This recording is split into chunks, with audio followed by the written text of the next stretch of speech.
Mga kapanalig, narinig natin ang ating ebanghelyo sa araw na ito kung saan pinahayag ang mga pangalan, no, ng mga pinili ng ating Panginoon na magiging alagad niya at ang kanilang, kumbaga, description, ministry, hindi lang basta trabaho, kundi ministry, ay ang ipahayag ang awa ng Diyos, no, sa pamamagitan ng mabuting balita.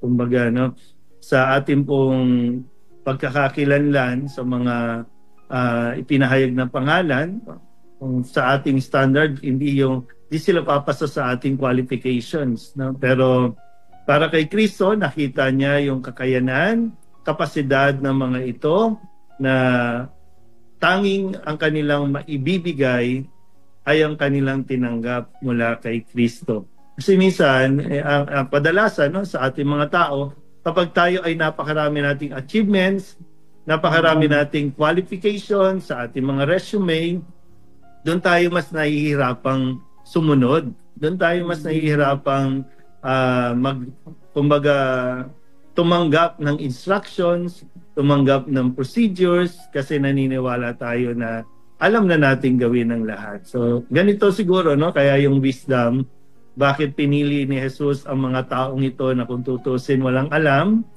mga taong kung tutusin ay makasalanan, pero sila po ay, ito naman na nagbigay ng pagkakataon na dahil wala silang alam, ibig sabihin, marami pang paglalagyan sa kanila. Na marami, lahat ng ibibigay pa ng Diyos ay kayang-kaya pa nilang i-absorb.